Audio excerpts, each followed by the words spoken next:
Doctor ortho Ayurvedic oil और capsule, अब दर्द भी घुटने टेकेगा। रायपुर में नारी शक्ति वंदन महासम्मेलन, महिलाओं की भव्य रैली। मुख्यमंत्री बोले, ये पहल महिला सशक्तिकरण की दिशा में ऐतिहासिक कदम साबित होगा।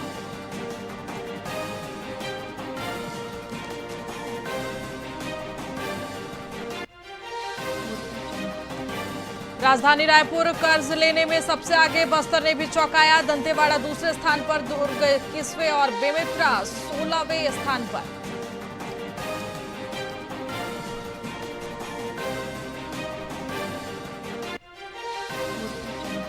बिलाम, अस्तूरी और कोटा के 38 पंचायतों में पेयजल संकट गहराया। बिलासपुर कलेक्टर ने जल आपूर्ति सुनिश्चित करने और संरक्षण के कड़े निर्देश दिए।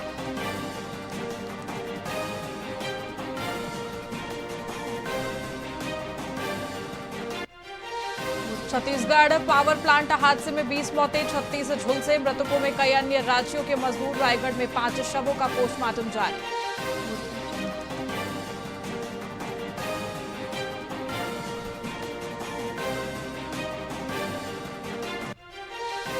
एससीसीआर ने 17 से 19 अप्रैल तक 4 ट्रेनें रद्द की। निपनिया भाटापारा सेक्शन में कार्य। रायपुर, बिलासपुर और गोंदिया रूट के यात्री होंगे प्रभावित।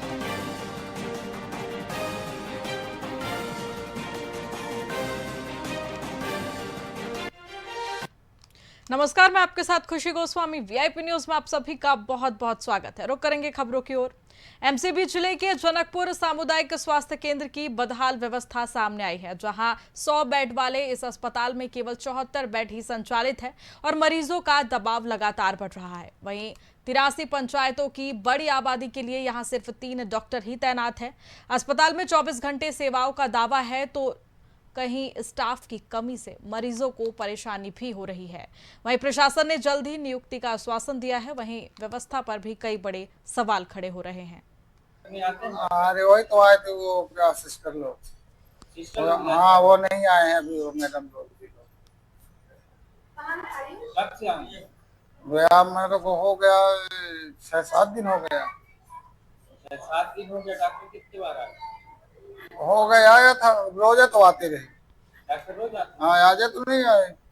आएंगे। क्या खराबी है आपकी तबीयत?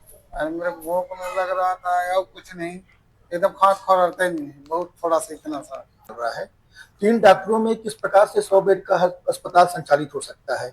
बहुत ही बदतर स्थिति अस्पताल की है और बहुत ही दुर्भाग्य की बात है कि जो स्वास्थ्य मंत्री हैं वो इस जिले के हैं और एक बहुत बड़ा भाग ये भरतपुर का पड़ता है, जहाँ पे करीबन 83 पंचायत के लोग आश्रित हैं और उनके इलाज के लिए केवल 3 डॉक्टर यहाँ पर हैं। तो ये 100 बेड कहने के लिए है, संचालन ये कहते हैं कि 73 बेड का है, पर वास्तविकता अगर देखा जाए तो ये 20 बेड के अस्पताल से भी बदतर स्थिति इस समय जनकपुर के अस्पताल की है। डॉक्टर यहाँ आते रहे आपको इलाज? जी हाँ, हाँ आते रहे। कैसा इलाज हुआ? इलाज कैसा हुआ है? ठीक हुआ है ना? हाँ भाई, ठीक भाई था ना, ठीक हो गया। क्या हुआ था आपको? और वही जब बीपी बढ़ गए रहे, अब कन्या छाती दर्द रहे, खाना नहीं खवात रहे, खाना था वो नहीं खवा रहे।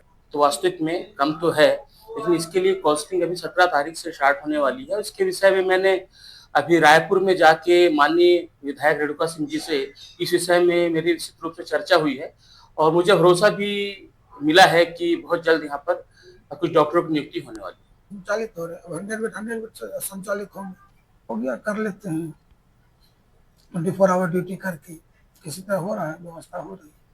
इसमें जनरल ओपीडी है, 24 आवर कैजुअलिटी है, उसके बाद डिलीवरी की पूरी व्यवस्था है, ऑपरेशन भी होती है, गहने संबंधी सभी कार्ड होते हैं, एनआरसी भी इस बेड का है, ब्लड ट्रांसफ्यूजन भी होती है।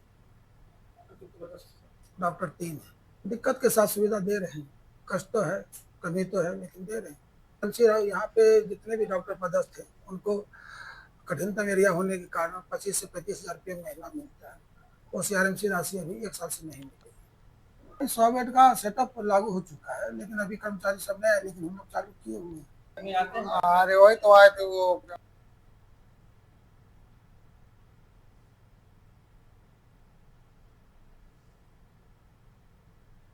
खबर छत्तीसगढ़ के जांजगीर चांपा से है, जहां भीमराव अंबेडकर के संविधान शिल्पी भारत रत्न बाबा साहेब डॉक्टर 135वीं जयंती के उपलक्ष्य में नगर नीले रंग में रंगा हुआ नजर आया।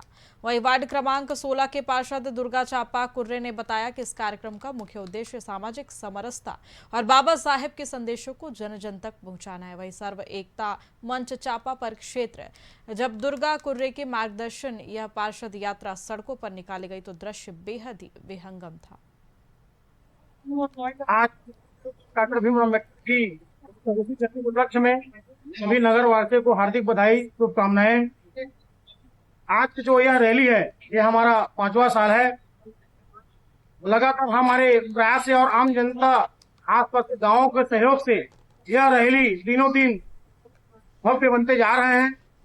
आशा करते हैं ऐसी ही और इससे भी भव्य कार्यक्रम होता रहे। आज की रैली हम बाबा साहब को नमन करते हुए वार्ड नंबर 16 खटोली चौक से शोभा यात्रा को निकाला गया है, जिसका समापन अंबेडकर भवन में किया गया। इस रैली का निकालने का हम लोग का उद्देश्य है कि आम जन को जागरूक करें। बाबा जी का उपदेश था शिक्षित बनो, संघर्ष करो एवं संगठित। तो रैली निकाल के हम सब ने संगठित होने का परिचय दिया है। अब शिक्षित हर बच्चा को हम लोग आगे भविष्य में चाहेंगे कि हर बच्चा शिक्षित बने। 3 टाइम का खाना को भले हम लोग 2 टाइम खाएं, 1 टाइम खाएं, लेकिन समाज से आह्वान करते हैं कि वो अपने बच्चे को शिक्षित जरूर बने। और सरपंच 5 परिचित लोग यहाँ पे हजारों की संख्या में रैली निकाले हैं और इस रैली के माध्यम से को संदेश देते आए हैं कि आप भी अपने बच्चों को पढ़ाई लिखाई, किसी को अनपढ़ गंवा देंगे।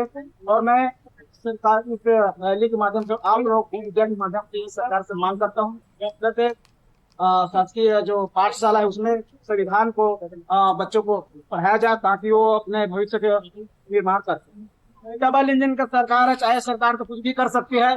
और मैं तो चाहता हूँ प्राइवेट स्कूल बंद हो, क्योंकि लूट का खजाना लगा रखे हैं लोग, क्योंकि गरीब व्यक्ति अपने बच्चों को पढ़ा लिखा नहीं पाते। तो मैं तो शासकीय जो पाठशाला है उनको पढ़ाओ और प्राइवेट स्कूल को बंद करो।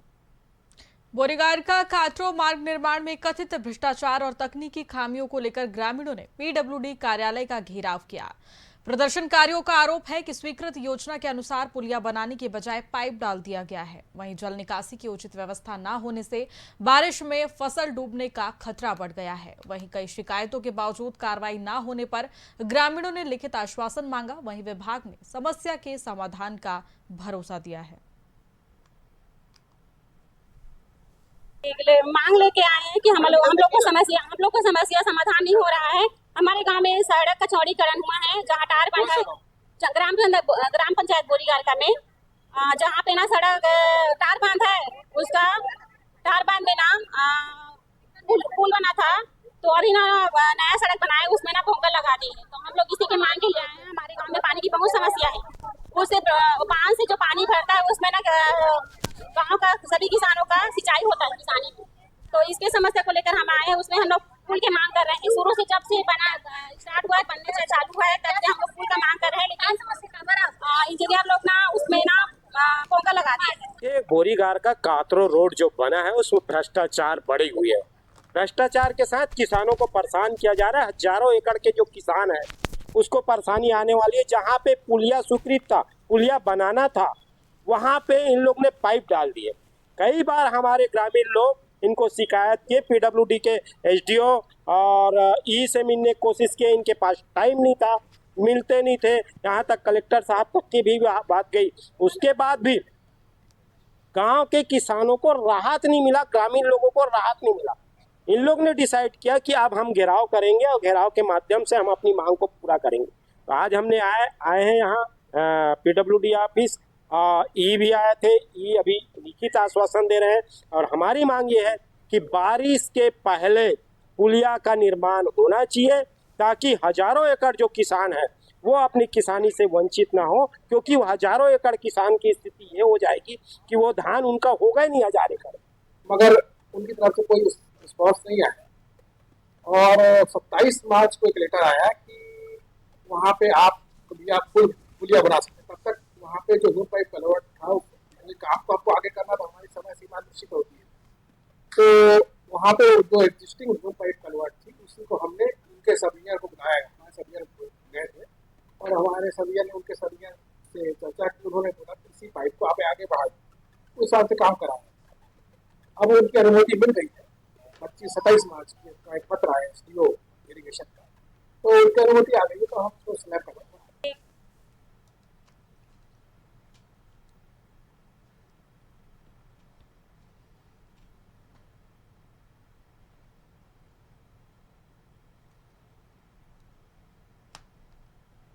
फिलहाल खबरों में इतना ही। बने रहिए हमारे साथ VIP न्यूज पर। नमस्कार।